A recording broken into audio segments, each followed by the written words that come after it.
guys, what's up? Me again, part 3, Jay Slater. Allegedly, my opinion, my thoughts, my theories, my speculation. Allegedly, all mine, right? Right hand again, all mine. Trigger warning times 50 million. But allegedly, yeah, that's all my thoughts. But anyway, I haven't had time to finish it all yet, so I'm trying to do as much as I can for y'all tonight, and then we'll just drop a big bang one tomorrow over the whole entire case. But I wanted to throw a few more things out in here because I didn't really talk much about the watch, which I think y'all know that, but there was a story that night. There was a photo of him posted saying he had taken the AP or something like that, some expensive watch, and he was going to go sell it for 10 quad or whatever. And that wasn't, it didn't even look like him in the picture at all, guys. It looked like Tom Hilton, to be honest. And so that was always sparked me the wrong way as well. And then you never saw any of the other two guys in there that he was supposed to be with, and makes me think that they had way more people set up in this whole thing than what was known to be, right? So I feel like if you start from the beginning, she said they wanted him to come home that night, but he didn't. He forgot his key or something like that. That was the story they gave, and that, which he's staying with her anyway, so all you had to do is knock on the door. She went home early, right? Knock on the door, she'll let you in. Not a big deal. And if he left the rave with these guys that he had just barely met, which I believe Lucy had known him for a long time, even though she said she didn't. She just found the house by Jay's phone, which I know is BS because there's no way that would have happened. Not on the other side of the island. Just not happened, right? And said she saw it in the picture and realized where she was. Well, we never saw that photo. Like, you're gonna recognize steps that he's standing on in your blanket that's in your apartment? Don't make sense. But he's all on the other side of the island, but he has your blanket with him when he didn't have it with him at the rave. And you didn't show any of his face, and it should look like two pair of shoes in that underneath that blanket, like it was maybe Lucy and Brad. Yeah, that's what I think. My opinion though, guys. And there was just so much that never added up. And I feel so bad for the family, so heartbroken for the family. It's so sad because they just kind of like, their son just got swept up in the thing, and oh, nothing to see here, go ahead. Like, with everything that went on, I mean, there's just so much. And of course, the night before he was found, like, everybody had been searching that area so heavily, and they found a broken pair of sunglasses, things like that, but I don't think they ever came to be his. But anyway, there's been so many other cases where the people have been found in that same exact spot. It's scary. Go look it up. See how many people on that island go missing a year and are never found. Or if they're found, it's way, way bad the way they're found. A lot of pirates and stuff in that area too, like boat pirates and things. So yeah, they steal boats, they do this, they do that. There was a stolen boat that night that turned off its radar and all that, but went right by where he was found. And then radar turns off and then turns back on, and then evidently the night before he was found, it was back in the same area, and then radar was off again. And I don't understand. There's a lot of mix and match and stuff, but all my notes basically show my theory on all this was that it was a setup, and a bad setup. And they got him away from there, like right when he got off of his probation, which is scary, trigger warning, that like that's what they were waiting for, right? To get him to be able to leave. And it's the first place this child ever left and went home away from his family, and he never came back. Well, he did, but just not, he was unalive in a box. And that's horrible. And they couldn't see, like I said, they couldn't view him, they couldn't do any of that. And it's just, I don't understand how they identified him, okay, so quickly, right? But there's another twist to this that I didn't tell y'all. Y'all might already know this, but his clothes weren't found on him, they were found next to him. So you're telling me you fall 200 to 400 feet and you're taking your clothes off in midair and folding them before you hit the ground? Doesn't happen, guys. So many things that didn't add up in all this. And that's why I say it's going to be part 4, because I kind of wanted to throw some of these other twists in there that some of y'all that know it, but the ones that don't. And explain that one, right? There's no way to explain that one. and explained how for at least 4 times there was one searcher that had, with his dog, had searched that area, that same area 4 times over 3 weeks. And then all of a sudden, the guards that don't search at all, hardly at all, happened to search that morning for some reason at the crack of dawn when they hadn't done that, and they found him.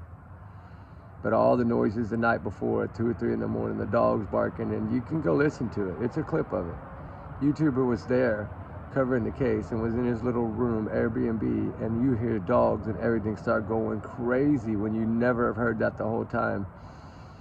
And then that next morning in that area, they find him. It just, nothing adds up, guys. And it's just a huge, big conspiracy cover-up. That's what I think it is. And it happens more than we know over there. A lot of times over there. And it's sad.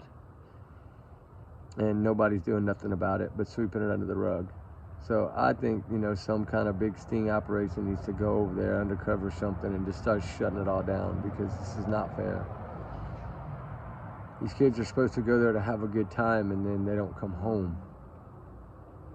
And then one of the guys, the younger gentleman that went there for vacation, was found in his campsite, but I think all his money and stuff was gone, and they felt like something had happened to him. I think his parents searched for him for a good while. He was like an ex-Navy or an ex-Marine or something.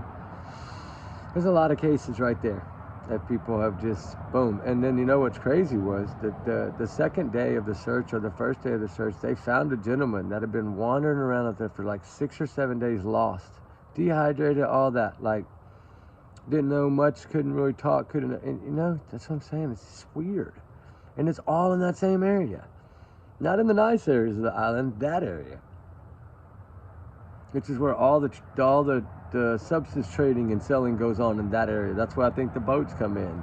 That private area, and they get out of there quick, right? And then they move everything from the top of the mountain to the bottom of the mountain, to all the resorts and all the fancy clubs and the bars, and it's crazy.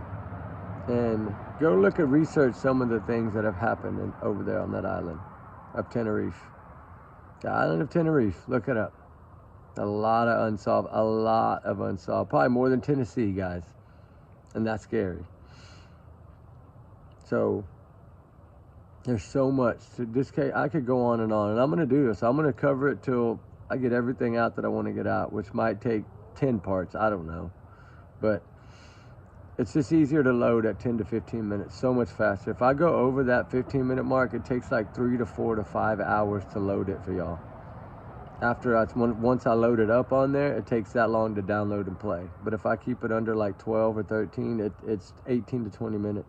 So that's why I try to do it, to where y'all can get it quicker, guys. But yeah, there's so much shadiness in this case, and it all comes down to that gentleman. You can tell by that man's face when you go listen to how he talked about Jay after all this, and the taunting and the things that he did and said. It's sad. Because you could tell that he's the type of person that would do it. And of course, my opinion, right? My free speech, guys. Hate me if you want to. I just feel that so many things in this case don't add. I can't even think of one thing that does add up. That's how scary it is. Going from the first day they got there, you know, everybody having fun, good old time, there's not much photos, and then for some reason on the last night, all this is going to go down. There's tons of photos of this kid. Filming him at the rave, filming him here, but none of that the whole other trip. That makes sense. It was just to show that he was there, and she left early, and everything was a plan, right? It was all a setup, a plan, and they executed it well, because none of them are arrested. And they didn't even hold those 2 guys. Like, evidently Lucy made a big stink in the beginning that, oh, I think they know what happened. I think she kind of blamed them, and then we find out later that they're good friends, right? She's been on the boats with them and yachts with them and parties with them, so it all was a lie. But they didn't even hold them. They let them go home, back to the UK or whatever. Boom. Never hold them, never question them, nothing. Tell me that ain't some shady shit. While with that mom sitting there begging, you know, find my son, please, tell me what happened, tell me what happened. People calling the mom saying, we got him, you're never going to see him again, he owes us a lot of money, all these things, right? Just taunting this mother. They're trying to get her to leave the island and not look for her son. That's what it was. That's what it seemed like. And it's sad. breaks your heart to think about it, because this poor young man had his whole life ahead of him, and he was working, he was making money, he was, you know, bricklaying's hard work. It's not easy. Bricklaying is hard work, and he was doing it every day, never late, working hard, saving his money, and it seems like he had finally turned his life and was doing so great, and then poof.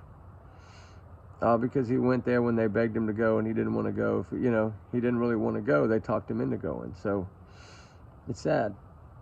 And they talked him into going for a reason, because they needed to execute their plan. And I don't know what this whole thing's going to boil down to being their plan, other than probably revenge for Tom Hilton. That's what I think it is, because I think Lucy's actually dating Tom Hilton, because some photos came out after, like 5 months after, that she was actually with Tom Hilton in a few different resorts and things. So yeah, there's a lot to the story, guys. I can go on, and I'm going to. But I'm going to shut them down at 12 minutes. I hate to do it to y'all, but I'm going to.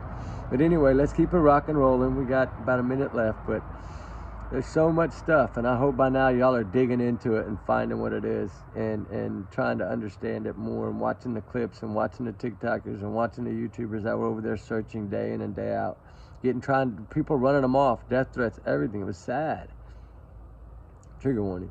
But anyway, guys, I'm going to go finish it up. I'm going to keep bouncing back and forth until we get all this done. But I'm going to try to do at least 3 or 4 tonight, and then maybe one big one tomorrow. While we're searching, I'll probably talk for like an hour or so and get it all out. But anyway, guys, we love y'all. Remember, this is all my theories, my speculations, my thoughts, my free speech. Y'all's comments, y'all's alone, not to reflect the channel. We do our research together. So trigger warning times 50 million. We'll see y'all in a little while, or early in the morning. I'll let y'all know. But get ready. This is part 3. Part 4 is coming up next. So we'll see y'all on the next one, guys. All right. We love y'all. All right. Be safe. Bye.